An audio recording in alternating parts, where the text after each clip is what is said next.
dalam beribadah kepada Allah Subhanahu wa taala. Surat Al-Anbiya ayat yang ke-90. Maka di sini kita lihat bagaimana Allah Subhanahu wa taala menjadikan sifat khusyuk ya ini sebagai sifat para nabi dan rasul. Bahkan dalam ayat yang lain kita lihat bagaimana Allah Subhanahu wa taala menjadikan sifat khusyuk ini adalah ciri dari orang yang beriman. Jadi ciri atau tanda orang beriman itu hatinya khusyuk. Ya. Dan merekalah orang yang akan beruntung. Hal ini sebagaimana Allah firmankan dalam surat Al-Mu'minun ayat 1 dan sampai ayat 2. Allah berfirman, "Qad aflahal mu'minun alladzina hum fi salatihim khashi'un." Sungguh beruntunglah orang-orang yang beriman. Jadi apabila seseorang ingin beruntung, pertama harus iman. Kita lihat bagaimana Allah mensifati keberuntungan bagi orang-orang yang beriman. Siapakah mereka orang-orang yang beriman itu? Alladzina hum fi salatihim khashi'un. Ciri keimanan yang sempurna, keimanan yang hakiki dalam hati adalah apa? Terwujudkan dalam apa? Dalam kekhusyukan dalam ibadah salat. Jadi orang beriman itu adalah orang yang khusyuk dalam salatnya. Pemirsa yang dirahmati Allah Subhanahu wa taala. Sehingga kita berusaha berjuang untuk meraih hati yang khusyuk agar termasuk dalam golongan orang-orang yang beriman yang sempurna imannya yang akan mendapatkan keberuntungan. Para ulama menjelaskan ya arti ataupun definisi dari khusyuk. Ya, secara bahasa itu khusyuk itu artinya as-sukunu. Artinya itu diam, tenang, as-sukun. Wat-tadhallul artinya adalah merendahkan diri. Ini makna secara bahasa. Ya, jadi khusyuk itu ya tenang, hati yang tenang, hati yang merendahkan diri kepada Allah Subhanahu wa taala. Ya. Dan rahasia kekhusyukan hati ini, kenapa yang perlu kita perhatikan pertama kali itu adalah hati yang khusyuk. Kenapa? Jemaah sekalian, karena sifat mulia ini, sifat khusyuk yang bersumber dari dalam hati, ini akan mempengaruhi anggota badan. Hati yang khusyuk akan terpancar dalam anggota badan manusia. Sehingga seseorang yang hatinya khusyuk, maka anggota badannya pun akan khusyuk. Ya. Sebagaimana yang dijelaskan oleh Al-Imam Ibnu Rajab Al-Hambali. Beliau mengatakan aslu khusyuk. Asal dari sifat khusyuk itu adalah apa? Kelembutan, ya, ketundukan, ketenangan dalam hati manusia. Ya. Kata beliau, tatkala hati manusia telah khusyuk, maka anggota badan pun akan ikut khusyuk. Kenapa demikian? Karena anggota badan manusia itu akan selalu mengikuti hati. Hal ini sebagaimana sabda Nabi sallallahu alaihi wasallam, "Ala inna fil jasadi mudghah." Ketahuilah bahwasanya dalam hati manusia itu ada segumpal daging. Ya. Idza saluhat saluhal jasadu kulluh. Apabila segumpal daging itu baik, maka akan baiklah seluruh tubuh manusia. Wa idza fasadat fasadal jasadu kulluh. Sebaliknya, apabila segumpal daging itu rusak, buruk, maka akan rusak seluruh anggota tubuhnya. Kata Nabi SAW, jelaskan bahwasanya para ulama telah bersepakat, telah mengatakan bahwa khusyuk tempatnya adalah dalam hati. Dan tandanya, buahnya itu akan ya terlihat dalam anggota badan. Ya. Maka kita perhatikan bahwasannya jika hati seseorang itu khusyuk, ya, maka apa? Maka pendengaran, penglihatannya, ya kepalanya, tangannya, kakinya, semuanya akan ikut khusyuk. Ya. Sehingga marilah kita semua lebih perhatian terhadap hati kita. Yang itu merupakan sarana untuk memperbaiki seluruh anggota tubuh kita. Pemirsa yang dirahmati Allah Subhanahu wa taala. Ini jadi yang sebuah muqaddimah yang dibawakan oleh Al-Imam Ibnu Jauzi rahimahullahu taala, yang mana beliau menjelaskan bagaimana keadaan seseorang di majelis ilmu itu ya bisa merasakan hati yang khusyuk, merasakan ketenangan, air mata yang mengalir, menangis, menyesali sebuah kelalaian selama ini. Ini yang mungkin kita rasakan juga ya, ketika di majelis ilmu kita sadar, ya Allah, selama ini kita lalai. Selama ini masa mudaku ya kemana perginya? Apakah untuk berfoya-foya, bersenang-senang yang tidak bermanfaat? Ya. Terkadang seseorang di majelis ilmu dia teringat masa mudanya yang pergi berlalu begitu saja tanpa meraih ilmu yang bermanfaat, tanpa meraih amal yang bermanfaat. Namun beliau memberikan sebuah rahasia di sini. Kenapa rasa khusyuk itu tidak bertahan lama? Sehingga beliau mengatakan fakultu li nafsi. Kemudian hati pun berbicara. Terlintas dalam benak pikiran. Ma balu hadhihi al-yaqdati la tadum.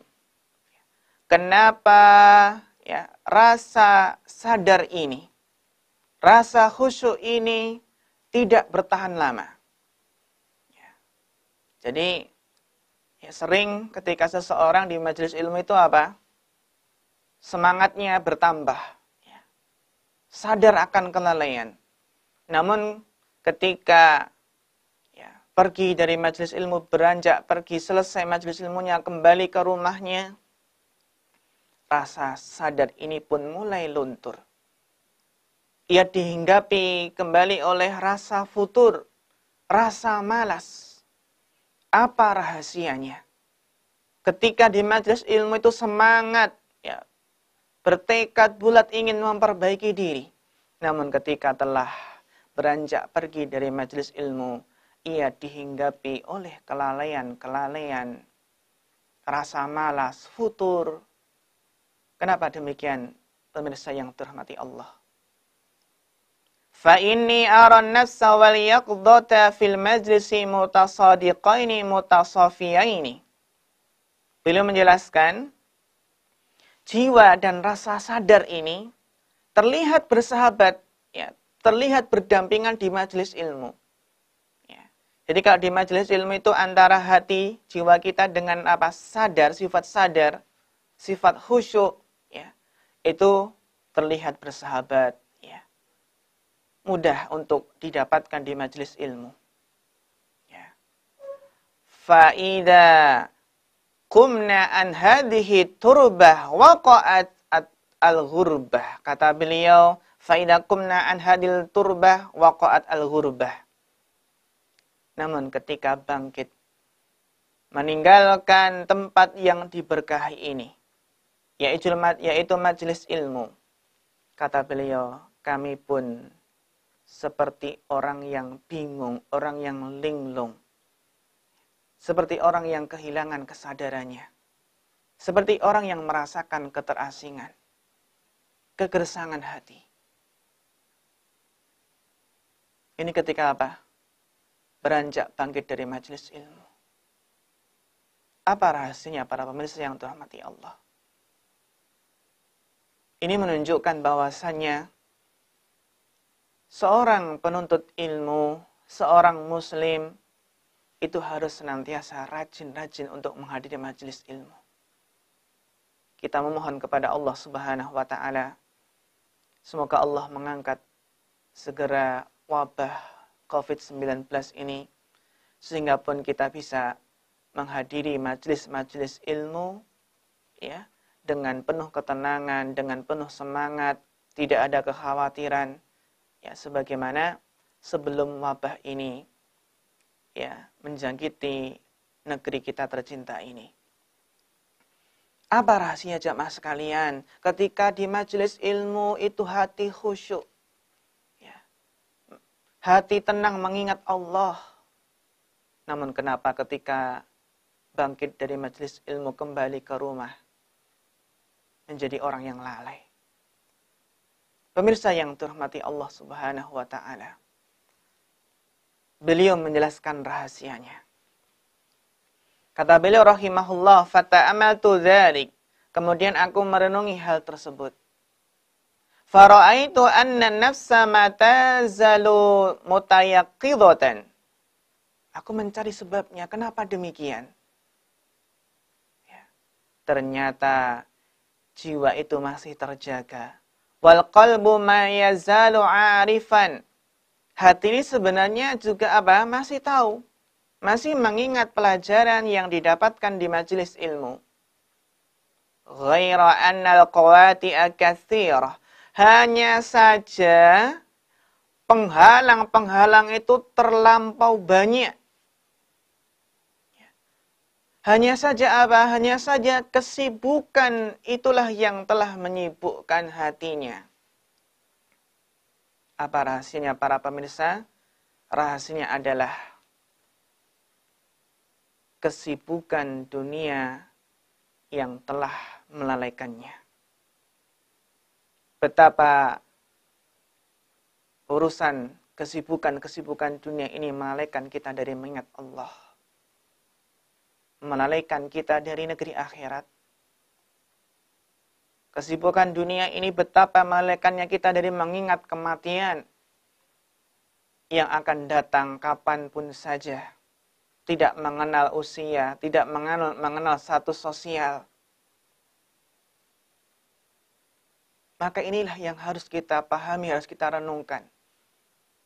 Kita yang memiliki kesibukan dunia ini yang sangat banyak. Apakah kesibukan dunia ini telah melalaikan kita dari mengingat Allah? Kesibukan dunia yang menjadikan seseorang selalu telat dalam beribadah kepada Allah. Telat melaksanakan salat 5 waktu. Kata beliau rahimahullahu ta'ala, wal fikru alladhi yanbaghi isti'malu fi ma'rifatillahi subhanahu wa ta'ala qad qalla mimma yusta'malu fi istilabi ad-dunya. Kata beliau, akal pikiran yang semestinya digunakan untuk mengenal Allah Subhanahu wa ta'ala itu ternyata telah tumpul. Apa yang menyebabkan akal manusia itu tumpul yang seharusnya akal tersebut digunakan untuk mengenal Allah, untuk ma'rifatullah. Ternyata akal ini terkuras habis menjadi tumpul karena apa? Mimma yusta'malu fi ijtilabid dunya. Karena apa? Akal pikiran ini fokusnya telah habis digunakan untuk apa? Untuk memburu dunia. Wa tahsilu hawaijin nufus. Akal yang seharusnya digunakan untuk mengenal Allah, untuk ma'rifatullah, ternyata hanya digunakan untuk memuaskan kesenangan hawa nafsu. Ternyata digunakan untuk ya bagaimana berpikir harta saya bertambah, bagaimana bisnis saya berkembang, bagaimana dunia saya ini berkembang. Sehingga akal pikiran ya telah terfokuskan untuk senantiasa memperbanyak pundi-pundi dunianya. Inilah yang menyebabkan akal itu tumpul. Ya. Wal qalbu munghamisun fi dzalik. Ketika seseorang telah tertawan oleh dunia, sehingga fokusnya dari bangun tidur sampai tidur kembali dunia terus, maka hati pun telah tenggelam dalam hal-hal tersebut. tenggelam untuk bagaimana mengejar dunia, sehingga lalai akhirat, lalai untuk menyiapkan bekal untuk perjalanan yang sangat panjang, yaitu perjalanan akhirat. Ini keadaan seseorang yang telah apa? Telah menjadi budak dunia. Sehingga waktunya, pikirannya, tenaganya, seluruhnya hanya digunakan untuk mengejar dunia. Hatinya telah diperbudak oleh dunia. Wal badanu asirun mustakhdamun. Ketika hati telah tertawan oleh dunia, hati itu tenggelam dengan kesibukan dunia, maka apa? Kata beliau, maka badan pun akan menjadi tawanan, asirun, menjadi tawanan yang akan dipekerjakan. Jadi ketika hati ini sudah condong ke dunia, sibuk dengan dunia, maka apa? Ya, maka anggota badan ini akan menjadi budak pula. Akan jadi tawanan. Sehingga kita lihat sebagian orang ketika bekerja, ada istilah apa? Istilah kaki di kepala, kepala di kaki ya. Yang menunjukkan terkadang seseorang itu bekerja tanpa mengenal waktu, ya, bekerja ngoyo. Ya, kita sebagai seorang muslim memang ihris ala ma yanfa'uk. Bersemangatlah dalam hal yang bermanfaat, bersemangat bekerja. Namun yang menjadi masalah di sini adalah apa? Ketika seseorang bekerja tidak memperhatikan waktu, tidak memperhatikan kesehatan badannya. Ketika seseorang bekerja namun ia menjadi budak dunia. Ya. Pemirsa yang dirahmati Allah Subhanahu wa taala. Beliau melanjutkan, bagaimana keadaan hati yang telah tertawan oleh dunia, tersibukkan dengan dunia, sehingga anggota badan pun ikut menjadi tertawan. Kata beliau rahimahullah, wa bainama al-fikru yajulu fi ijtilabi at-ta'ami wasyarabi wal kiswah. Nah ini. Jadi akal pikiran yang seharusnya itu digunakan untuk mengenal Allah, untuk belajar ilmu agama, digunakan untuk mentadaburi Al-Qur'an, mentadaburi ciptaan Allah. Namun terkadang seseorang pikirannya itu apa? Hanya terbatas, pikirannya itu hanya difokuskan, berpetualang kata beliau untuk bagaimana mendapatkan makanan, bagaimana mendapatkan minuman, bagaimana mendapatkan pakaian. Sehingga ya ta'isa abdud dinar, ta'isa abdud dirham, abdul khamisah, ya. Yang itu menunjukkan betapa celakanya hamba dinar, hamba dirham, hamba pakaian dan seterusnya. Wa yanduru fi sadari dzalik. Kalau seseorang pikirannya hanya makanan, minuman, pakaian, maka dia akan memikirkan bagaimana untuk mendapatkannya. Wa ma yaddakhiruhu li ghaddihi wa sanatihi. Ya. Ketika seseorang semangat bagaimana mengumpulkan makanan, minuman, pakaian, pikirannya pun akan juga tersibukkan, ya. Apa yang akan disimpan untuk besok, apa yang akan disimpan untuk tahun depan, sehingga pikirannya benar-benar tersibukkan oleh dunia.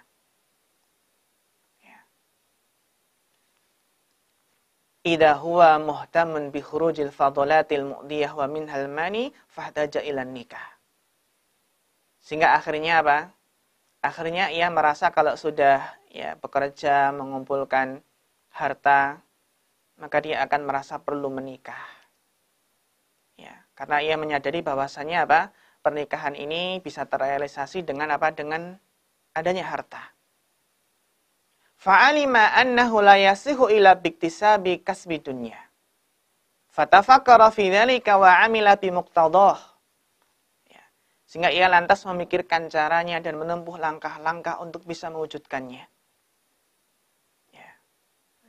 Sehingga di sini ayuhas syabab, terutama para pemuda, semangat bekerja ya untuk mengumpulkan ya bekerja dalam mencari ma'isyah, mencari penghidupan, mencari harta ya untuk apa? Untuk melamar pujaan hatinya. Tsumma ja'al waladu fahtama bihi walahu. Ketika sudah sibuk bekerja, sibuk persiapan nikah, akhirnya apa? Punya anak. Ya. Akhirnya punya anak, kemudian apa? Ia pun juga pikirannya terfokus memikirkan anak. Berkonsentrasi untuk anak. Ya, bagaimana untuk memenuhi kebutuhan anak ini. Ya, kita lihat jemaah sekalian, betapa banyak urusan-urusan dunia ini yang menyibukkan. Namun nanti di sana akan ada bagaimana urusan dunia itu tidak akan menyibukkan bila semuanya itu diniatkan untuk ibadah. Untuk lillah. Ya. Yang mana Allah Subhanahu wa taala, kita pun ya senantiasa membaca apa? Dalam doa istiftah, ya doa istiftah dalam salat bagaimana? Qul inna salati wa nusuki wa mahyaya wa mamati lillahi rabbil alamin. Salatku, ibadah sembelihanku, hidupku, matiku itu untuk Allah Subhanahu wa taala. Pemirsa yang dirahmati Allah Subhanahu wa taala. Fa'idal fikru 'amilun fi usuli dunya wa furu'iha. Maka ketika keadaannya demikian, maka jadilah akal, pikiran itu adalah pemain utama. Ya, untuk memikirkan apa? Masalah-masalah pokok dunia dan masalah-masalah cabang-cabang dalam urusan dunia.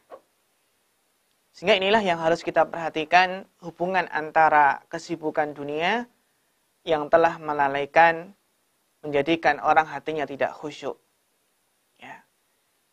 Maka harus senantiasa waspada agar kesibukan-kesibukan dunia itu tidak melalaikannya.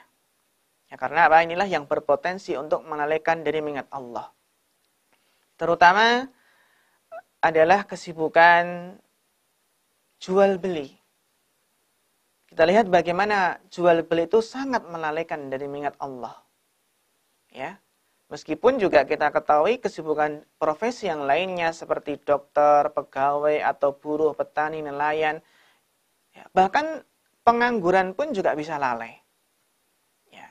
Namun kita pahami bahwasannya ternyata urusan perdagangan jual beli inilah yang pengaruhnya sangat besar, menyibukkan, melalaikan manusia dari mengingat Allah Subhanahu wa taala. Sebagaimana ini yang Allah firmankan, Allah taala berfirman, rijalun la tulhihim tijaratun wala bai'un an dzikrillah. Laki-laki yang tidak dilalaikan oleh perniagaan dan tidak pula oleh jual beli dari mengingat Allah. Laki-laki yang sejati adalah laki-laki yang perniagaan, jual beli itu tidak melalaikannya dari mengingat Allah. Seorang mukmin yang sejati itu ketika pekerjaannya itu tidak melalaikan dari menunaikan sholat. Seorang mukmin yang sejati adalah ketika mendengar seruan Allah, mendengar azan, maka ia pun segera meninggalkan kesibukan dunia untuk memenuhi panggilan Allah. Bahkan dikisahkan ada sebagian ulama ketika apa? Mau memukul sesuatu, ya, mau memukul sesuatu tinggal memukulkan seperti ini, mendengar azan, akhirnya apa? Dia tidak jadi melanjutkan untuk memukul, langsung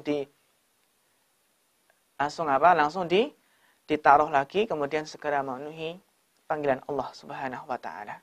Wa iqamis sholati wa ita'iz zakah, mereka mendirikan salat, menunaikan zakat. Yakhafuna yawman tataqallabu fihil qulubu wal absar. Mereka lah yang takut akan hari pembalasan, yang pada hari itu hati dan penglihatannya menjadi guncang. Ya, jadi hati ya, ketika hari kiamatlah hati dan penglihatan menjadi guncang. Al-Quran surat An-Nur ayat yang ke-37. Al-Imam Asy-Syaukani rahimahullah menjelaskan, dalam ayat ini Allah Subhanahu wa taala menyebutkan perdagangan secara khusus ya, tijaratun wala bai'un. Kenapa? Karena inilah aktivitas yang paling besar potensinya melalaikan manusia dari mengingat Allah Subhanahu wa ta'ala. Maka hal ini ya, dikarenakan aktivitas perdagangan, yaitu berhubungan dengan harta benda, dengan keuntungan duniawi secara langsung di sini ya, yang tentunya inilah sebuah ancaman, fitnah, yang bisa merusak agama seseorang. Ketika seseorang tidak memiliki benteng iman yang kokoh, maka akan terfitnah dengan kesibukan jual beli ini. Ya. Sehingga pemirsa yang dirahmati Allah Subhanahu wa ta'ala, sebagaimana Rasulullah SAW telah memberikan sebuah nasihat, beliau mengatakan, inna likulli ummatin fitnah. Bahwasanya setiap umat itu ada fitnah. Fitnah yang merusak, yang menyesatkan mereka. Wa inna fitnati ummatiyal mal. Wa fitnatu ummatiyal mal, kata beliau. Dan fitnah pada umatku adalah harta. Maksudnya adalah menyibukkan diri dengan harta secara berlebihan, ya, sehingga sibuk terhadap dunia lalai akhirat. Ini fitnah yang bisa melalaikan seseorang dari mengingat Allah Subhanahu wa ta'ala. Lalai dari ketaatan dan lalai dari negeri akhirat. Jadi harta itu fitnah yang bisa merusak agama seseorang. Sebagaimana Allah berfirman, innama amwalukum wa auladukum fitnah. Sesungguhnya hartamu, anak-anakmu adalah fitnah. Wallahu indahu ajrun azim. Dan di sisi Allah lah pahala yang besar. Sehingga kita lihat, tempat yang paling Allah benci di muka bumi ini adalah pasar. Ya. Karena di pasarlah berkumpullah syaitan dan bala tentaranya, yang akan membuat manusia lalai dari mengingat Allah. Kita lihat di pasar ya. Kita lihat di pasar ketika terdengar seruan adzan. Panggilan Allah kita lihat ya, berapa persenkah, berapa banyakkah penjual atau pembeli yang memenuhi seruan adzan tersebut. Ya. Berbeda dengan sebagian negara seperti Arab Saudi contohnya, ketika adzan, ya, Masya Allah, toko-toko itu ditutup, bahkan ada rijal hisbahnya, ada yang penegak amar ma'ruf nahi munkarnya dari pihak pemerintah yang mengingatkan sholat ya.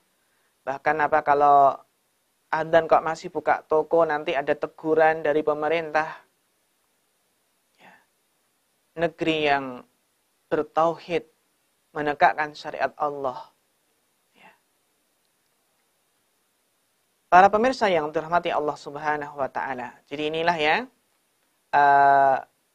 sabda Nabi SAW berkaitan dengan tempat yang paling dibenci Allah. Sebagaimana sabda Nabi, ahabul biladi ilallah masajiduha. Tempat yang paling dicintai Allah adalah masjid. Wa abghadul biladi ilallahi aswaquha.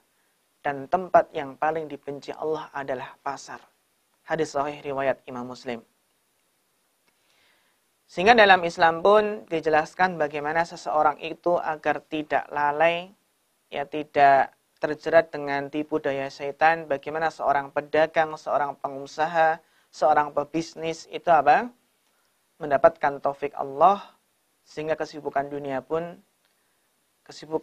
itu tidak melalaikan dari Allah Subhanahu wa ta'ala. Maka dalam Islam pun dijelaskan bagaimana hati itu khusyuk dan tidak lalai. Ya, di antara sebab usaha agar hati ini khusyuk adalah Tentunya yang pertama adalah doa. Berdoa kepada Allah Subhanahu wa ta'ala agar diberikan keimanan yang kokoh. Berdoa agar diberikan penjagaan dari godaan syaitan. Di antara doa yang sering diucapkan oleh Nabi SAW untuk meminta ketetapan hati, keteguhan adalah doa, ya muqallibal qulub, tsabbit qalbi ala dinik. Ya Allah, yang maha membolak-balikkan hati, teguhkanlah hatiku di atas agamamu. Hadis riwayat Imam Tirmidzi.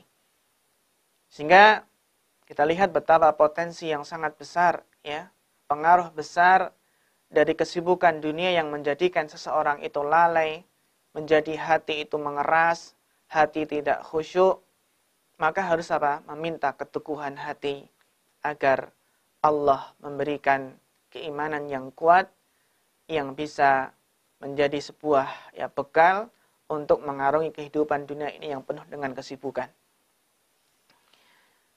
Berikutnya adalah berusaha menjaga batasan-batasan syariat Allah. Ya, baik dalam tentunya dalam urusan dunia ini, jual beli, urusan dunia yang lainnya. Ya. Karena kata Nabi SAW, ihfadillaha yahfadka, ihfadillaha tajidhu tujahaka. Jagalah batasan-batasan syariat Allah, jangan dilanggar. Ya, jadi kalau berjual beli, jangan sampai melanggar batasan Allah. Terkadang seseorang hanya melihat bagaimana meraup keuntungan yang besar tanpa memperhatikan halal haramnya. Jadi ketika seseorang benar-benar menjaga batasan syariat-syariat Allah, maka Allah akan yahfadka, akan menjagamu, menjaga seluruh maslahat kita di dunia maupun di akhirat. Ya, menjaga hati kita agar tidak lalai. Ya. Ihfadillah tajidhu tujahaka. Ya. Jagalah syariat Allah, maka kamu akan mendapati Allah di hadapanmu. Allah senantiasa bersama kita, ya, senantiasa menolong kita. Ketika apa? Kita menjaga perintah Allah dan menjauhi larangan-larangannya. Kemudian pemirsa yang dirahmati Allah,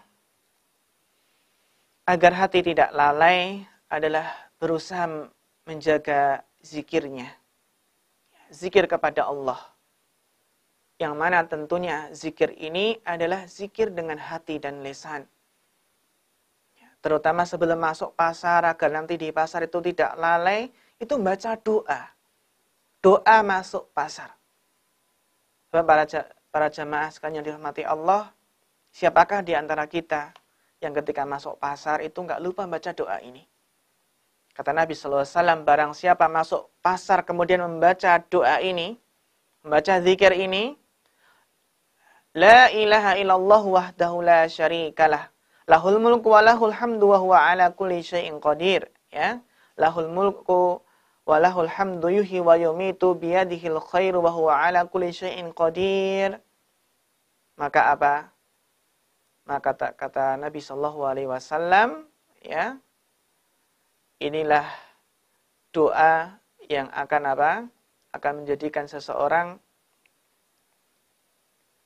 tidak termasuk orang-orang yang lalai. Kata Imam At-Tibi rahimahullah berkata, barang siapa yang berzikir kepada Allah ketika di pasar, maka dia termasuk golongan orang-orang yang Allah sebutkan dalam firman-Nya, rijalun la tulhihim tijaratun wala bai'un an dzikrillah. Laki-laki yang tidak dilalaikan oleh perniagaan dan tidak pula oleh jual beli dari mengingat Allah.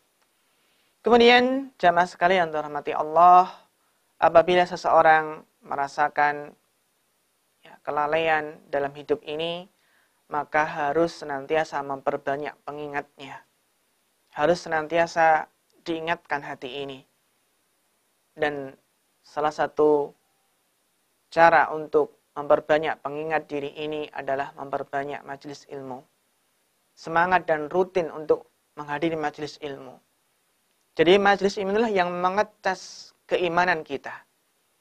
Ketika keimanan seseorang merasa iman itu meredup, ketika merasa imannya mulai drop, segera menghadiri majelis ilmu yang akan memberikan kekuatan iman, yang akan menjadikan dia semangat kembali untuk menjalankan syariat Allah di muka bumi ini.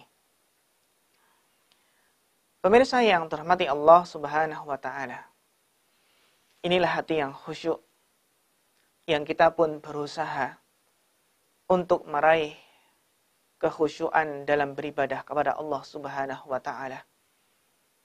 Terutama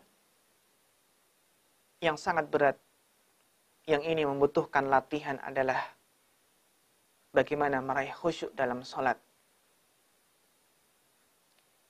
Sifat khusyuk sebenarnya ini dituntut dalam semua ibadah. Namun dalam ibadah salat ini lebih ditekankan, lebih agung lagi.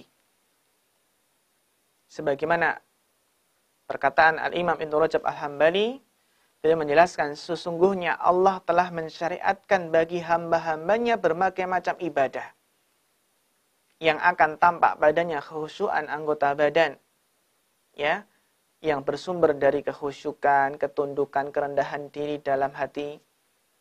Dan kata beliau, termasuk ibadah yang paling tampak padanya kekhusyuan adalah ibadah salat. Adalah apa? Ibadah salat. Bahkan Allah memuji orang-orang yang khusyuk dalam salatnya. Qad aflahal mu'minuna alladzina hum fi salatihim khasyi'un. Sungguh beruntung orang-orang yang beriman, yaitu orang-orang yang khusyuk dalam salatnya. Syekh Muhammad bin Shalih Al-Utsaimin menjelaskan, para ulama menafsirkan arti khusyuk dalam salat, maknanya adalah diamnya anggota badan yang disertai ketenangan dalam hati. Maksudnya adalah menghadirkan, mengkonsentrasikan hati dalam salat dan menjadikan anggota badan tenang. Hati khusyuk, konsentrasi, badan tenang. Sehingga badannya nggak berbuat hal-hal yang sia-sia, bermain-main dalam sholat. Apalagi hatinya itu nggak hadir, nggak konsentrasi, nggak merasakan bahwasanya dia itu sedang menghadap Allah Subhanahu wa taala. Maka tatkala hati seorang hamba menghadap Allah, ya harus merasakan bahwasanya Allah itu mengetahui isi hati kita. Ya. Kalau kita menanamkan dalam hati ini bahwasanya ketika kita sholat, Allah itu mengetahui isi hati kita, maka kita pun akan berusaha khusyuk. Ya, malu kepada Allah apabila hati ini tersibukkan dengan hal-hal yang tidak ada kaitannya dengan sholat. Ya, kita akan berusaha bagaimana memusatkan pikirannya. Untuk apa? Memusatkan pikirannya bahwasanya itu sedang sholat, sedang bermunajat kepada Allah Subhanahu wa taala. Ya.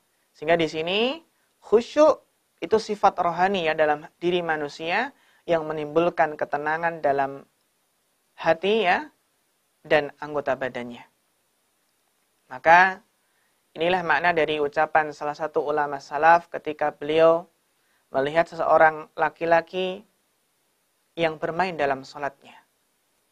Ya, kata beliau, apa seandainya hati orang ini khusyuk, maka akan khusyuk semua anggota badannya.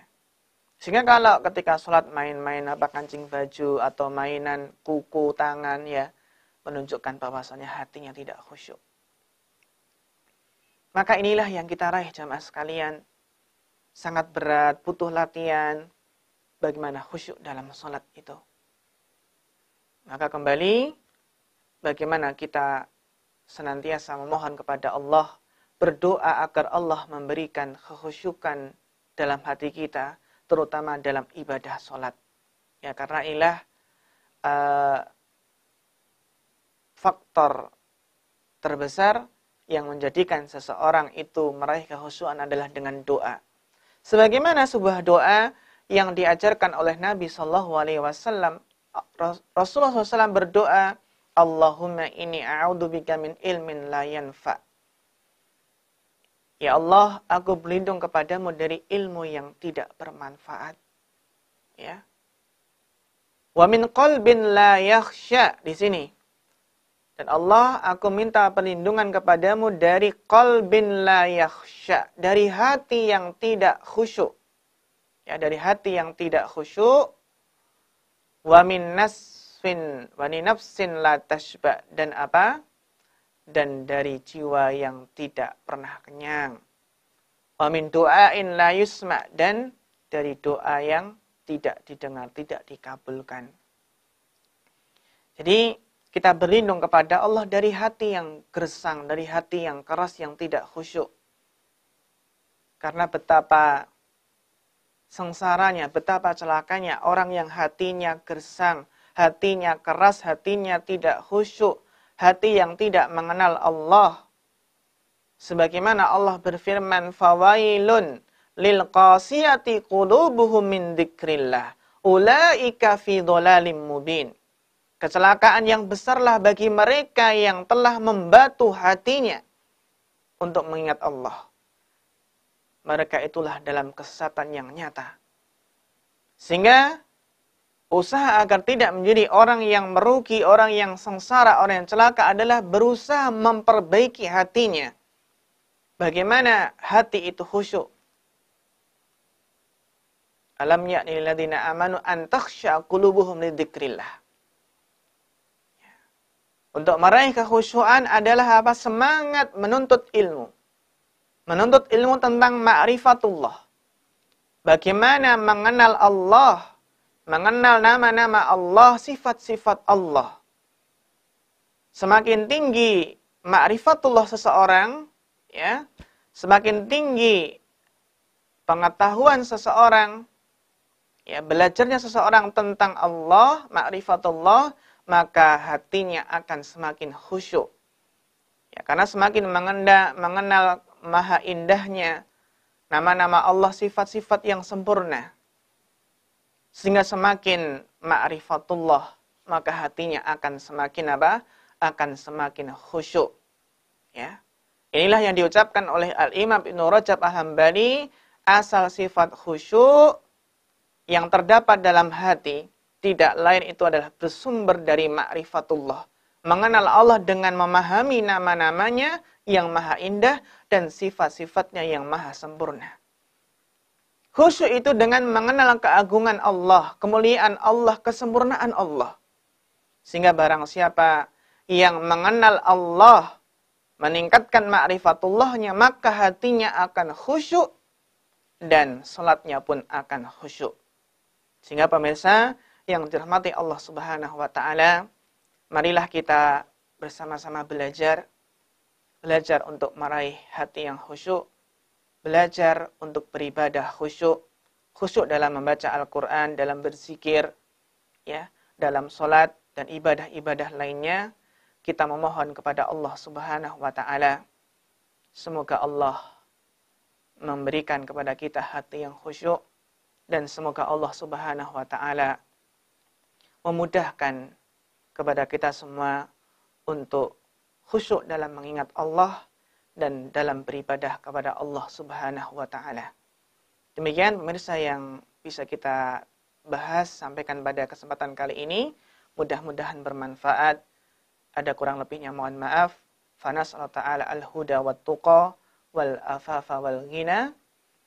Wa nas'alullah ta'ala ilman nafi'a wa rizqan thayyiba wa amalan mutaqabbala. Allahumma inna na'udzubika min ilmin la yanfa wa min qalbin la yakhsha wa min nasbin la tashba wa min da'watin la yustajabu laha.